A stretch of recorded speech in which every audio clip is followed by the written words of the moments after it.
Ukrainian military formations are attempting to counterattack in some parts of the line of contact, where, in their opinion, the number of Allied forces is not so large.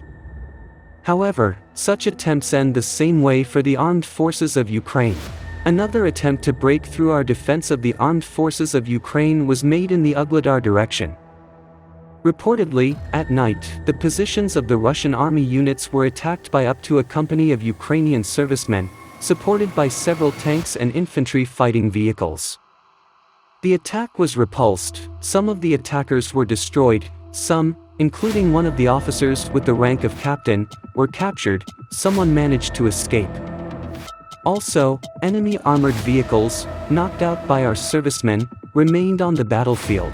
At this point, the command of the armed forces of Ukraine did not leave attempts to probe the defense of the Allied forces. Another attack was made in another sector already in the morning. Under the cover of mortar fire, the nationalists tried to knock out one of the units of the DPR mining division from their positions. As Daniil Bezanov reported on his TG channel, the bodies of the dead servicemen of the armed forces of Ukraine are still lying on the battlefield. For the rest, silence is again in the Ugledar direction.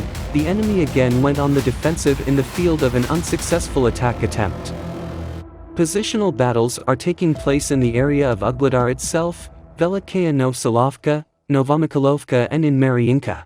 A week ago, a number of Russian TG channels reported on the activation of Allied forces in this direction. Units of the Russian army and the NM of the DPR were moving towards the road connecting Vuhledar with Marinka, the western part of which is still under the control of the armed forces of Ukraine.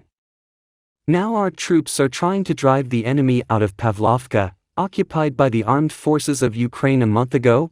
Artillery has become more active in this area. The enemy is trying to use aircraft, which our air defense systems periodically shoot down.